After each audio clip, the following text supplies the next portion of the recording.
Rasulullah saja melarang sahabatnya atau orang-orang di masa beliau itu kalau duduk jangan bersender di nisan mayit.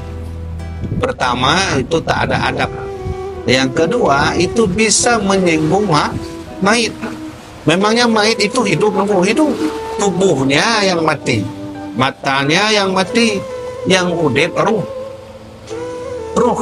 mayit itu Maka kadang-kadang saya baca satu hadis dalam kitab Bulughul Maram itu karya Syekh ahli hadis Ibnu Hajar Al-Asqalani.